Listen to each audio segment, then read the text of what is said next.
ሰላም ጤና ይስጥልኝ ውድ ተመልካች አድማጮቻችን ይህ ኤንቢሲ ወቅታዊ ዓለም አቀፋዊ ዝግጅታችን ነው። በዛሬው ዝግጅታችን ከምስራቅ አውሮፓ የባልካን ቀጠናው የሩሲያና ዩክሬን ፕሬዚደንቶች የኢስታንቡል የሰላም ድርድር ጉዳይ በሩሲያና የአሜሪካ ፕሬዚደንቶች ከዚያ የስምምነት ስልት ዙሪያ መውጣታቸውን እንዲሁም የኢራንና የአሜሪካ ባለስልጣናት በከፍተኛ ደረጃ የቃላት ጦርነት ውስጥ የመግባታቸውን ወዲያም የእስራኤልና የፈረንሳይ እንዲሁም የጀርመን መሪዎችም በተመሳሳይ የቃላት ላፊ መተጋተጋቸውን ዘልቀንና ጠልቀን እንመለከታለን። እስከ ዝግጅቱ ፍጻሜ ድረስም አብራችሁኝ ትዘልቁ ዘንድ የአክብሮት ግብዣዬ የአየር ሞገዱን ሁሉ አሳብሮ ከልባችሁ ይድረስ የምላችሁ አዘጋጅቼ የማቀርብላችሁ ትዕግስቱ በቀለ ነኝ።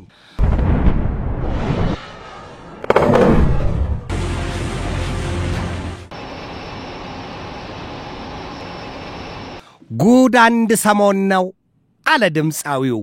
ዛሬ በሩሲያና በዩክሬን መካከል ከ3 ዓመታት በላይ የተካሄደው ዘግናኝና ምናልባትም ከሁለተኛው የዓለም ጦርነት በመለስ አሊያም ከሁለተኛው ዓለም ጦርነት ወዲህ ለማለት ነው በዚያ በአውሮፓ አህጉር እጅግ ግዙፍ የሚባለው ጦርነት ያበቃ ዘንድ በዩክሬንና በሩሲያ ፕሬዚደንቶች መካከል ድርድር ይደረጋል ተብሎ በቱርኳ ኢስታንቡል ከተማ የተቆረጠ ቀን መሆኑ ይታወቃል። ነገር ግን ከወደ ሩሲያ ዛሬ በወጣው መረጃ የሩሲያው ፕሬዚደንት ቭላዲሚሮቪች ፑቲን በዚያ የኢስታንቡሉ ድርድር እንደማይጓዙ እዚያ እንደማይገኙ ተገልጧል። ለወትሮም ሰሞኑን በዘገብነው መረጃ መሰረት የሩሲያው ፕሬዚደንት በኢስታንቡሉ ድርድር በአካል እገኛለሁ ስለማለታቸው የወጣ ፍንጭ አልነበረም። ነገር ግን ሩሲያ በቀጥታ የሰላም ድርድሩ ትሳተፋለች የሚል መረጃ ወጥቷል። ከዚያም ውጪ ሩሲያ ስለ ተኩስ አቁም ድርድር ጉዳይ ያለችው ነገር አልነበረም። የአውሮፓ ሀያላን መንግስታት በተለይም ደግሞ የፈረንሳው ፕሬዚደንት ኢማኑኤል ማክሮን፣ የጀርመኑ መራሄ መንግስት ፍሬድሪክ ሜርዝ እንዲሁም የእንግሊዙ ጠቅላይ ሚኒስትር ኬር ስታርመርና የፖላንዱ ፕሬዚደንት ዶናልድ ታስክ በዩክሬን ኪየቭ ገብተው ከሀገሪቱ ፕሬዚደንት ቮሎዲሚር ዘለንስኪ ጋር ሲዶልቱ ምን መግለጫን ያወጡት? ፑቲን እሱ ካመጣው እሱ ካሮጠው ይሄ ካልቀረ ከዩክሬን ጋር ፊት ለፊት ለመምከር ከወሰነና ካቀደ ምን ያስፈልጋል? ከባለፈው ሰኞ ጀምሮ ለ30 ቀናት የሚቆይ የተኩስ አቁም ስምምነት ሊያደርግ ይገባዋል፣ ይሄ ይነገረው ብለው የውስኪ መለኪያቸውን እያጋጩ በደስታ በተፍነከነከና በአዛዥነት ስሜት ለፑቲን ይድረስ ያሉትን መልእክት ነግረዋቸዋል። ነገር ግን ፑቲን ምንድነው ያሉት? ይሉሽን ባልሰማሽ ገበያ ባልወጣሽ። እናንተ ደግሞ እነማን ናችሁ? ከናንተ ጋር እኮ በዚህ በሰው ንግግር ቋንቋ እንግባባም፣ ከናንተ ጋር አንነጋገርም። የምንነጋገርበት ቋንቋችን ከናንተ ጋር የተለየ ነው። ለምን ትንሽ አትጠብቁም? አሁን እንዲህ እንደሮጣችሁ የምትወጡት ዳገት ይኖር ይሆን ወይ? እስኪ እናያችኋለን ነው ያሏቸው። ታዲያ የአውሮፓ ሀያላን መንግስታት ወደ ተጣመሩበት ህብረታቸው ወይም የአውሮፓ ህብረትን እንደ እባብ ሬሳ ሲያስፈራሩበት ግድ የለም የዛሬውን የሐሙሱን የኢስታንቡል ድርድር ጉዳይና ውጤት ተመልክተን በፑቲን ላይ 17ኛ ዙር ማዕቀባችንን እንጥልበታለን፣ ያኔ እናያለን፣ አቀርቅሮ ጥርሱን ሲያፋጭ እናገኘዋለን ሲሉ ዛቱ። አይጥ ብታልም ጥሬዋን። ማዕቀብ በዚህ ዘመን ድሃዎቹንም ኋላ ቀሮቹንም ታዳጊ ተብለው በዘላለም ስያሜ የቀሩትንም በማዕቀብ አለንጋ ሲያስፈራሯቸው ይሰማል። አይጎዳም አይደለም፣ ይጎዳል ማዕቀብ። ነገር ግን ሩሲያ ሁሉ በጄ ሁሉ በደጄ የምትል ሀገር ናት። እንደ አውሮፓውያኑ አንዳንድ ሀገራትና መንግስታት ቸገረይ ስትል ጠዋት ተነስታ የምትማለድና ግንባሯን ሸብሽባ የምትታይ ሀገር አይደለችም ይሏታል። ሩሲያ እኮ የስንዴ ምርቷን በነፃ መርከቦቿ እያጨቀች ለአፍሪካ አህጉር ድረስ ያለችና የመገበች ሀገር ናት። በዚህ ግዙፍ ጦርነት ውስጥ እያለች የማዳበሪያ ምርቷም ቢሆን በተመሳሳይ እንዲሁም የነዳጅ ዘይት ሀብቷም ቢሆን የቀረባቸው አውሮፓውያኑ የነዳጅ የመኪና ሳልባቶዮቻቸው እየተንኳኩና የጋዝ ሲሊንደሮቻቸው እንዲሁም የእንጀራ ሌማቶቻቸው ጦማቸውን እያደሩባቸው ገበናቸው ተገለጠ እንጂ በሩሲያ በኩል የወጣ የተከሰተ ምን ነገር አለ? አንድ ነገር ብቻ ነው ዛሬ ከሩሲያ የተሰማው ዜና። በማዕቀቡ ጉዳይ በርካታ አይነት የጦር መሳሪያዎችን የምሰራበት የታንታለም ማዕድን እጥረት ገጥሟታል የሚል ለዚያውም ለክፉ ቀን ስትል ሩሲያ ባልትናዋን ያስቀመጠችው እንዳለ ተነግሯል። አሁን ከቻይናም ከዲሞክራሲያዊ ሪፐብሊክ ኮንጎም ከናይጄሪያም ከሌሎች በርካታ ሀገራት ያንን የታንታለም ማዕድን አግኝታለች። ያቀደችውን እየሰራች ነው። እንደነ ኢስካንዳር የመሳሰሉ መርዘኛና መዘዘኛ የጦር መሳሪያዎቿን በዚያ የታንታለም ማዕድን ነው የምትሰራውና እሱን አግኝታለች። የወጣባት ችግር የለም። ወይም የአውሮፓኑ ማዕቀብ እንዲህ በተደጋጋሚ የተወረወረባት የማዕቀብ ናዳ የሰበረው የጎድን አጥንት የላትም። አለያም ምንም አይነት ስስ ብልቱ አልተነካም። የሩሲያው ፕሬዚደንት ቭላዲሚር ቭላዲሚሮቪች ፑቲን ዛሬ ሐሙስ በአውሮፓኑ ግንቦት 15 በዚያ በኢስታንቡል የቱርክ ከተማ ከዩክሬኑ ፕሬዚደንት ቮሎዲሚር ዘለንስኪ ጋር ፊት ለፊት ተገናኝተው ይመክራሉ ተብሎ ዜናውን ስንዘግብ ከየትም የዓለም መገናኛ ብዙሃን ታላላቆች ሁሉ ሲያራግቡት እንደነበር አይዘነጋም። ነገር ግን ትናንት በሰራነው ዘገባ የእኩለ ቀን ዘገባችን ላይ የሩሲያ ባለስልጣናት ፕሬዚደንታቸው ወደ ኢስታንቡል እንዳይጓዙ ተቃውሟቸዋል የሚል መረጃ አውጥተናል። በርግጥም ፑቲን ወደዚያ ወደ ኢስታንቡል ለመሄድ ከተዘጋጁና ቢሄዱ ኖሮ የአሜሪካው ፕሬዚደንት ዶናልድ ትራምፕም በባህረ ሰላጤው ሀገራት ካሉበት የጉብኝታቸው መርሃ ግብር ተናጥበው በቀጥታ ኢስታንቡል ገባለሁ ብለው ነበር የተባለው። ነገር ግን ዛሬ ከወደ ሩሲያ የተሰማው ዜና የለም፣ ፕሬዚደንቱ ቭላዲሚር ፑቲን ወደ ኢስታንቡል አይጓዙም። በዚያ ፋንታ በሳቸው ፋንታ ግን አማካሪያቸውና ምክትል የመከላከያ ሚኒስትሩን ልከዋል። የዩክሬኑ ፕሬዚደንት ቮሎዲሚር ዘለንስኪ በበኩላቸው ባይፈራ ኖሮ ነው ያሉት። ፑቲንን ፈሪ አድርገዋቸው አይጥ ለሞቷ የድመት አፍንጫ ታሸታለች ይሏታል። የቃላት ጦርነት በዚህ ዘመን የትኛውም ጦርነት ሲጀመር በፖለቲከኞች አላርፍ ባይ ምላስ ነው ይባላል። የምላስ ጠንቀኛ ቃላቶች በሰላምታ ውስጥ እንኳን እየተሰነቀሩ ያፎለምታን ያስከትላሉ። ብዙዎች በሰላምታ የተጀመረው ንግግራቸው በአሽሙር ይሄንን አለኝ በሾርኔ ወጋኝ እየተባባሉ ተጣልተው እስከ ከፋ ድብድብና ግድያም የሚደርሱበት አጋጣሚ በሀገራችንም ይታወቃል። የዓለማችን ፖለቲከኞች ብዙዎቹ ወደ ነፍጥ የሚሄዱት መጀመሪያ በምላስ ሾተል ከተዋጉ በኋላ ነው። ይሄ ግልጽ ነው። ምላስ የማያመጣውና የማይጋርጠው ወይስ የማያነደው ምን አይነት እሳት ይኖራል? ከባድ ነው። ክፉ አታናግረኝ ይላሉ ኢትዮጵያውያን።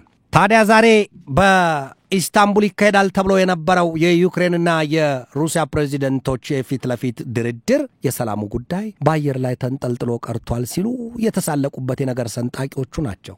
ይህንኑ ዘገባ እኛም በእኩለ ቀኑ ዘገባችን ተመልክተነዋል። በጣም የሚገርመው ደግሞ የሩሲያው ፕሬዚደንት ወደዚያ ተጉዘው ቢሆን የአሜሪካው ፕሬዚደንት ዶናልድ ትራምፕም ወደዚያ ሊመጡ፣ ነገር ግን ከዚህ ሁሉ ጎን ለጎን ደግሞ የሰሜን አትላንቲክ ጦር ቃል ኪዳን ድርጅት ኔቶ አባል ሀገራት የውጭ ጉዳይ ሚኒስትሮችም በዚያው በኢስታንቡል ዛሬ ይሰበሰባሉ። ለምን አስፈለገ? እውን የሩሲያው ፕሬዚደንት ቭላዲሚር ፑቲን ወደዚያ ወደ ኢስታንቡል ተጉዘው ቢሆን ኖሮ ምናልባትም ይላሉ አንዳንዶች፣ ምናልባትም በዓለም አቀፉ የወንጀለኞች ችሎት እጃቸው ተይዞ እንዲቀርቡ ሲፈለጉ፣ ሲጠበቁ፣ ሲታለምላቸው፣ ሲጣመድላቸው የነበሩት ሰው በዚያ መሰል ወጥመድ ውስጥ ሊገቡ ነበር ይሆን ወይ የሚል ጥያቄ ሞቶባቸዋል። አመካኝተው በሏት። ይሄ ነው ጉዳዩ። ይህን ሁሉ ሚስጥር እስከዚያ ድረስ ተዘርግተውና ጠልቀው የሚያሳዩት ብዙዎች ናቸው። በእርግጥም ምድራችን የማይታይ የማይሰማባት ነገር የለም። የኢራቁን ፕሬዚደንት ሳዳም ሁሴንን እኮ በስቅላትን የገደሏቸው ያንድን ሀገር ፕሬዚደንት ወይም ያንድን ሀገር መሪ የዓለም አቀፍ ሕግ እንኳን ፈረደባቸው ቢባል ያንን ፍርድ መጠበቅ እንጂ በስቅላት አንጠልጥሎ መግደል የዓለማችን አለያም የምድራችን የመተዳደሪያ ሕግ የትኛው አንቀጽ ይሆን የሚያዘው? ጥያቄ ብቻ ነው። አንበሳ ምን ይበላል ቢሉት ተበድሮ መቼ ሊከፍል ሲባል ማን ጠይቆት? ኃይል ያለው ጉልበት ያለው ያሻውን የሚያደርግባት ዓለማችን የማንሰማባት የማናይባት ጉድ የለም ዋናው ነገር መሰንበትና ይላሉ ኢትዮጵያውያኑ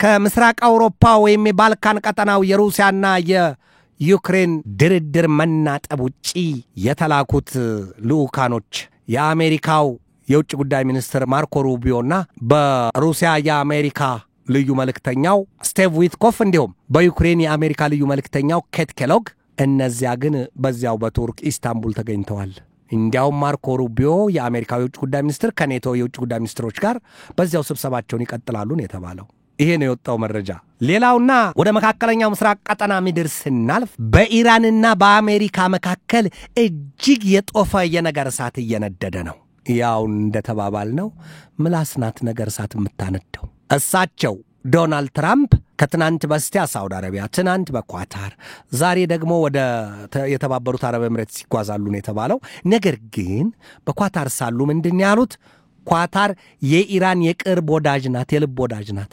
በሐማስና በእስራኤል መካከል እንኳን ስታደራድር የሐማስን እሳታማ መሪዎች እነሱን እንኳን ቀርባ ይዛኑ ብላ በፍቅር ያበላች ያጠጣችና ያስተኛች ያደራደረች ሀገር ናት መሪዎቿ ይሄን ያቃሉ ቶሎ በሉና ኢራንንም ንገሯት አለበለዛ የቁጣ ማዕት ሊወርድባት ነው ሲሉ ትራምፕ በዚህ ሀገር ሄደው ተናግረዋል ያንን ከሰማች በኋላ ልብላ ልጠጣና አላሰበችም ረፍታታለች ነው የተባለው የአሜሪካውን ፕሬዚደንት እንዳይሸጡ እንዳይለወጡ አድርጋ ጠልጥላቸዋለች እብሪትና ትዕቢት በልባቸው የተዳፈነ ስትል በጣም ብዙ የዘለፋ ቃላትን አስከትላባቸዋለች እስራኤልን የምታህል ወንጀለኛ ሀገር የዘር ማጥፋት እየፈጸመች በጉያው ታቅፎ የሚኖር ሀገር የጦር መሳሪያ ማረጃና መተልቲያ መግደያ የጦር መሳሪያ የሚያቀርብ ሀገር መሪ በኢራን ላይ ምን አይነት ስነ ልቦና ኖሮት ነው ይሄንን የሚናገረው እስራኤል በጋዛ ሰርጥ ከጦር መሳሪያ ውጪ በረሃብ መሳሪያ የምትፈጃቸውን ፍልስጤማን ጉዳይ አልሰማም ወይ እንዴት እንዲህ ይላል ከእንግዲህ በኋላ አናጎበድድም ያሉት የኢራኑ የመንፈሳዊ መሪው አያቶላ አሊ ሰይድ ካሚኔ በረጅሙ የተንጀረገገ ነጭ ሲማቸው በንዴትና በእልህ እየተርገበገበ የአሜሪካውን ፕሬዚደንት እኛን በ78 ዓመት የቀሩትን ዶናልድ ትራምፕን አብጠልጥለዋቸዋል የኢራኑ ፕሬዚደንት ማስኡድ ፔዜሽኪያንም በተመሳሳይ የኢራኑ የውጭ ጉዳይ ሚኒስትር ሰይድ አባስ አራግቺም እልሃቸው ባፍንጫቸው እየወጣ የሚተነፍሱት ትንፋሽ ላቦቱ ታይቷል ኢራን የምፈራው ነገር የለኝም በርግጥም ኢራን ከተነካች ይላሉ ዛሬ በአሜሪካ ጦር ኃይል የሰሜን እዟና አዛዡ ምንድነው ያሉት ዛሬ በሰጡት የሴኔቱ መግለጫ ምንድነው ያሉት ልብ በሉ ስሙኝ ያውላችሁ የአሜሪካ ጦር ኃይል ብርቱ ፈተና ገጥሞታል ተጋርጦበታል ከሩሲያ ከቻይና ከኢራንና ከሰሜን ኮሪያ ጋር ወደ ሙሉ ጦርነት መግባታችን አይቀርም ሲሉ ቻይና የታይዋንን ደሴት ትወራለች ሳይታለም የተፈታ ነው ብለዋል ሰሜን ኮሪያ ደግሞ በኮሪያ ልሳነ ምድር ደቡብ ኮሪያን ጃፓንና አሜሪካን ራሷንም ብትሆን